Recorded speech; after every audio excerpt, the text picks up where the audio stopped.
महान आचार्य चाणक्य ने कहा था कि जिस व्यक्ति ने यह समझ लिया कि क्या, कब, कहाँ और कितना बोलना है, तो उस व्यक्ति को सफल होने से कोई नहीं रोक सकता। ऐसे व्यक्ति की सफलता सुनिश्चित है।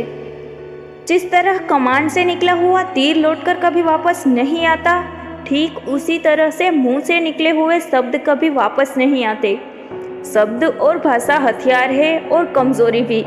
सही समय पर सही शब्दों के प्रयोग से इंसान परेशानियों से बच सकता है, लेकिन बिना सोचे समझे बोले गए शब्द इंसान की मुसीबत को बढ़ा देते हैं। द्रौपदी का ये कहना कि अंधे का पुत्र अंधा ही होता है, महाभारत के युद्ध का मुख्य कारण बना था। आज भी लोग अपनी जबान का इस्तेमाल दूसरों को नीचा दिखाने और खुद को बड़ा बताने के लिए करते हैं, लेकिन जो समझदार और सफल इंसान होते हैं वो ये अच्छी तरह से जानते हैं कि उन्हें किस वक्त कितना और क्या बोलना है। साइलेंट रहने का मतलब ये नहीं है कि आपको पूरे दिन एक भी शब्द नहीं बोलना है या चुपचाप रहना है। मौन का मतलब है कि बेवजह शब्दों का प्रयोग नहीं करना है। जहाँ ज़रूरत है वहीं बोलना है। अपने लक्ष्य पर ध्यान केंद्रित करना है। आज मैं आपको चुप रहने के साथ ऐसे फायदे बताऊंगी जिन्हें जानने के बाद आप आज से ही नहीं बल्कि अभी से उतना ही बोलेंगे जितनी आपको ज़रूरत होगी।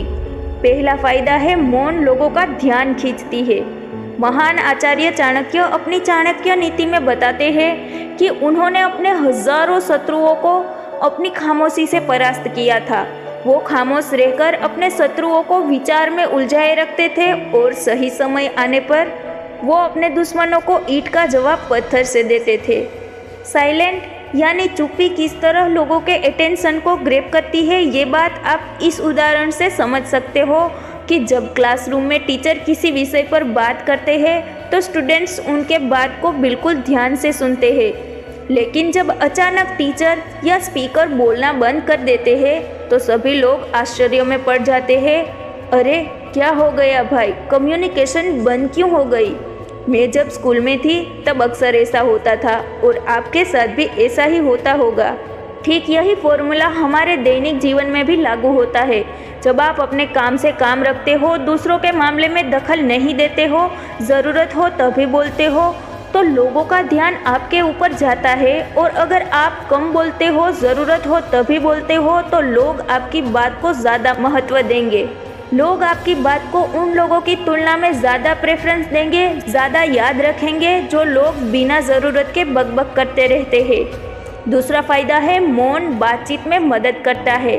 शांत रहना मूल भाव यानी नेगोशिएट करते वक्त आपकी बहुत ज़्यादा हेल्प कर सकता है। बातचीत के दौरान जब आप अचानक चुप हो जाते हो और सामने वाले इंसान को जवाब नहीं देते हो तो ये खामोशी उस दूसरे इंसान को ये सोचने पर मजबूर कर देती है कि आखिर आप क्या सोच रहे हो। तो फिर इसी चीज़ का आपको फ़ायदा उठाना है। सामने वाले को ये सोचने दे कि आप क्या सोच रहे हैं। मान लो आप कोई डील फाइनल कर रहे हो, ये सामने वाली पार्टी को जल्दी से येस या नो कहकर जवाब मत दो। कुछ सेकंड का पॉज लो। आपकी ये चुप्पी सामने वाले इंसान को परेशान करेगी और वो सामने वाला इंसान बोलकर आपकी इस खामोशी को भरना चाहेगा। उनको सारी बातें बोलने दे जिससे आपको बातचीत आगे बढ़ाने में मदद मिलेगी और आपका साइड बातचीत के दौरान ज़्यादा भारी हो जाएगा। तीसरा फायदा है, मौन आपको विश्वास बनाने में मदद करता है।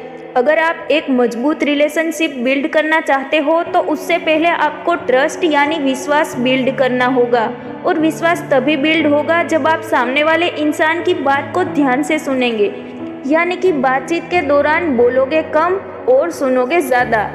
ऐसा करने से दूसरे इंसान को लगेगा कि आप एक अच्छे इंसान हो, सामने वाले की बात को अच्छे से सुनते हो, किसी को भी नज़रअंदाज नहीं करते हो, और तभी तो वो आपके बातों को अच्छे से सुनेगा और ट्रस्ट बिल्ड होगा।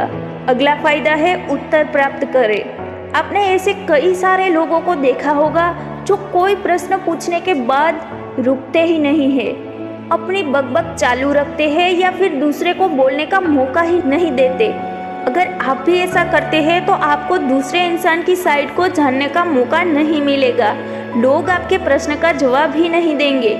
इसीलिए कोई भी प्रश्न पूछने के बाद आप साइलेंट हो जाओ। आप अपना ओपिनियन मत दो, कुल मिलाकर आप प्रश्न पूछने के बाद जितना जल्दी चुप हो जाओ, आपको उतना ही जल्दी आंसर मिलेगा।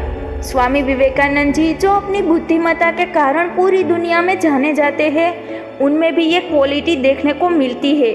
वो भी अपने गुरु रामकृष्ण जी से जब भी कोई प्रश्न पूछते थे तो अपना ओपिनियन बाद में देते थे, लेकिन पहले प्रश्न पूछने के तुरंत बाद चुप हो जाते थे ताकि उनके गुरुदेव की क्या राय है ये जान सके।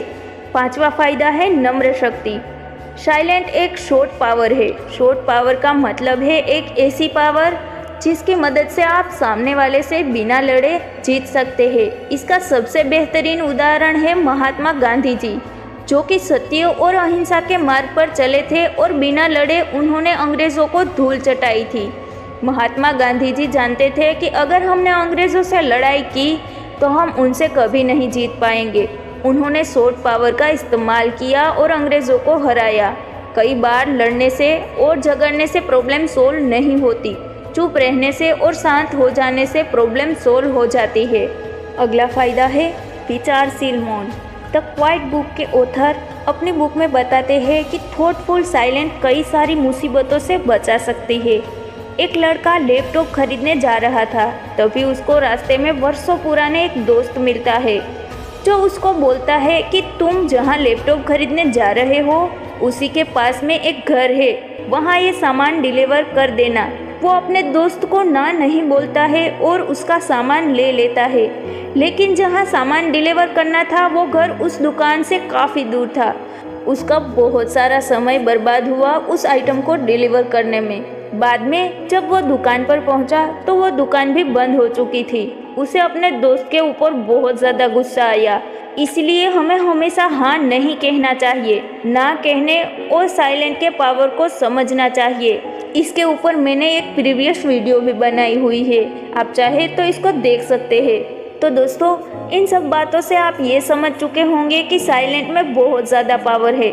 साइलेंट के पावर को कम नहीं समझना चाहिए। साइलेंट आपको बहुत सारी मुसीबतों से बचा सकती है, और अगर आप भी इन बताई गई बातों को अपने माइंड में उतारते हो, जहाँ ज़रूरत हो वहीं बोलते हो, तो डेफिनेटली आपको बहुत ज़्यादा फ़ायदा होगा।